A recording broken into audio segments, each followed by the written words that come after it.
বন্ধুরা, সামনেই আসতে চলেছে মকর সংক্রান্তি, অর্থাৎ পৌষ মাসের সংক্রান্তি। এই সংক্রান্তিটি অতি পবিত্র বলে মান্য করা হয় সনাতন ধর্মে।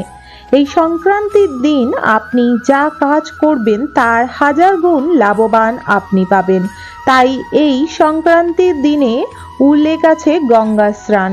বলা হয় এই সংক্রান্তির দিনে যদি গঙ্গা স্নান করা যায় তাহলে ব্যক্তির সকল মনস্কামনা পূর্ণ হয়, ব্যক্তি সকল পাপের হাত থেকে রক্ষা পায় এবং ব্যক্তির জীবনে থাকা প্রচুর পরিমাণে রোগ ব্যাধি জ্বালা যন্ত্রণা দারিদ্রতা মা গঙ্গা তার উপর থেকে সরিয়ে নেয়। তাই এই দিন গঙ্গা স্নান করার পর বলা হয় দান ধ্যান করার জন্য। তাই এই দিন বস্ত্র দান, অন্নদান করে থাকা হয়। এছাড়া এই দিন ফল দানও করা হয়। বলা হয় এতে সুখ শান্তি সমৃদ্ধি বজায় থাকবে। এই দিন গুড় ও তিলেরও দান করা হয়। বিশেষ এই দিনে আপনারা যদি এই কাজগুলি করে থাকেন তাহলে কোনো পুণ্যই আপনি পাবেন না। আপনার সংসারে নেমে আসবে অমঙ্গলের ছায়া এবং দারিদ্রতা নেমে আসবে আপনার গৃহে। তাই অবশ্যই এই কাজগুলো মকর সংক্রান্তির দিন করবেন না। এবং কি এমন কাজ আছে যা মকর সংক্রান্তির দিন করলে আপনার জীবনে থাকা সর্বপ্রকার দুঃখ কষ্ট দারিদ্রতা রোগ ব্যাধি জ্বালা এছাড়া ঘরে থাকা সর্ব নেগেটিভের দিক থেকে আপনি রেহাই পাবেন। আপনার জীবনে আয় উন্নতি আসবে। আপনার চাকরি জীবন বা ব্যবসা জীবনে প্রচুর পরিমাণে উন্নতি দেখা দেবে এবং আপনার জীবনে চলার পথে সর্ব বাধা বিপত্তির হাত থেকে রক্ষা পাবেন। একটি বছর পরিবার সহ আপনি সুখে শান্তিতে জীবনযাপন কাটাবেন এই মর্তলোকে। বন্ধুরা, এই দিন বিশেষ করে কি কি কার্য করতে হবে সেটি প্রথমে জানিয়ে দেব এবং কি কার্য যে একদমই ভুল করে করবেন না সেটি তারপরে জানাবো। তার আগে ছোট্ট একটি রিকোয়েস্ট করব, সম্পূর্ণরূপে ভিডিওটি দেখুন। ভিডিও তথ্যটি যদি ভালো লেগে থাকে অবশ্যই একটি লাইক করুন।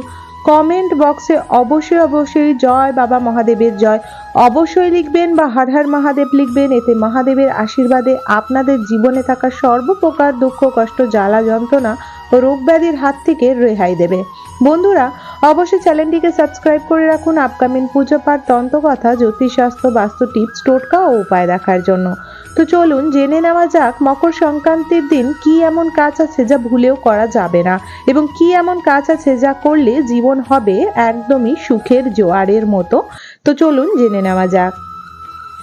বন্ধুরা, মকর সংক্রান্তি অর্থাৎ পৌষ মাসের সংক্রান্তির দিন সকাল সকাল স্নান করে সূর্য দেবতাকে অর্ঘ্য দিতে হবে এবং তারপর ঘরে থাকা গণেশজির পূজা করার পর সর্বদেব দেবীর ঘরে থাকা যে নিত্যদিনের সেবা করা হয় তাদের পূজা করবেন এবং তারপরে বেল গাছের পূজা করবেন এবং কোনো মন্দিরে গিয়ে অবশ্যই দেবাদিদেব বাবা মহাদেবকে পূজা করবেন। এই দিন বাবা মহাদেবকে পূজা যদি আপনি মন্দিরে যদি না করতে পারেন, আপনার গৃহে যদি শিবলিঙ্গ থেকে থাকে তাহলে আপনি সেইখানে পূজা করতে পারবেন। এর জন্য আপনার লাগবে একটি তামার ঘটে গঙ্গা জল পূর্ণ এবং একটি লাগবে গুড় সামান্য 2-3 চামচ গুড় আপনারা সর্ব দোকানে এখন পেয়ে যাবেন এবং তারপরে লাগবে কিছু সাদা তিল অথবা কালো তিল।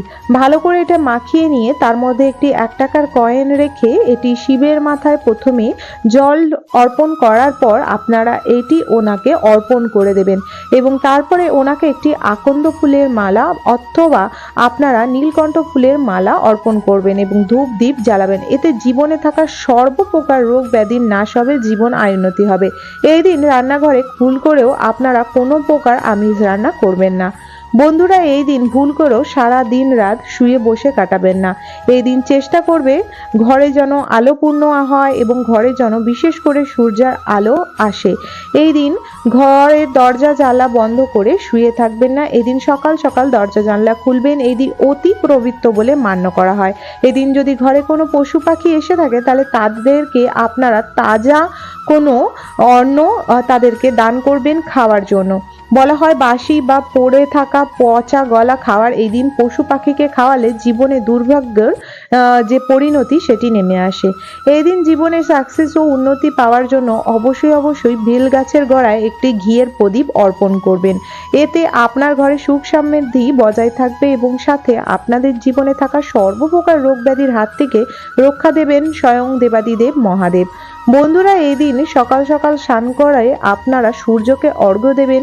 কি কি সেই জিনিসটি জেনে নিন। এর জন্য লাগবে একটি তামার ঘর, লাগবে লাল চন্দন বা রলি বা লাল সিঁদুর বা কুমকুম। স্বচ্ছ জল কোনোদিনও সূর্য দেবতাকে অর্পণ করতে নেই। জলের কালার চেঞ্জ করে নেবেন। যদি সাথে কিছু না পান তাহলে অবশ্যই অল্প হলুদ পাউডার দিয়ে দেবেন এবং তারপরে একটি লাল ফুল, কালো তিল, একটু গুড় দিয়ে অবশ্যই সূর্য দেবতাকে অর্পণ করবেন। এতে শনি গ্রহ ও সূর্য গ্রহ যে রয়েছে সেটি মজবুত হবে, আপনার জীবনে আয় উন্নতি হবে। এই দিন অবশ্যই বস্ত্র দান করা যায় বা কম্বল দান করা যায়। আপনি একটি বা দুইটি দান করতে পারেন, অথবা এই দিন আপনারা অন্ন দান করতে পারেন। কালো উড়দ ডাল যেটিকে বলে সেই ডাল এবং সব রকম ডাল, শুধু মসুর ডাল বাদ দিয়ে আপনারা সব রকম সবজি দিয়ে তারপরে আপনারা খিচুড়ি বানিয়ে এটি আপনারা দান করতে পারবেন। এই দিন ঝাঁটা কাউকে দান করবেন না, কাউকে দেবেন না এবং ঘর থেকে পুরনো ঝাঁটা ফেলে দেবেন না।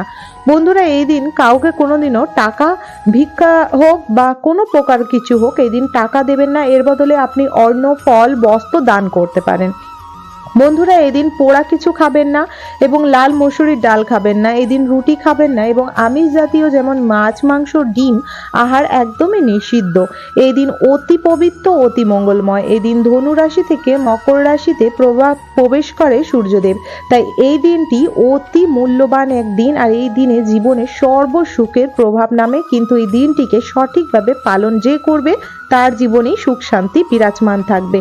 বন্ধুরা, এই দিন দই, চিড়ে, খিচুড়ি, এই পিঠে, পায়েস এবং গুড় তিল খাওয়ার স্বচ্ছ নিয়ম রয়েছে। এর ফলে জীবন হয়ে ওঠে অনেক অনেক সহজ এবং জীবনে থাকা সর্বপ্রকার গ্রহ দোষ, বাস্তু দোষ ঘর থেকে বিদায় নেয় এবং জীবন থেকে বিদায় নেয়।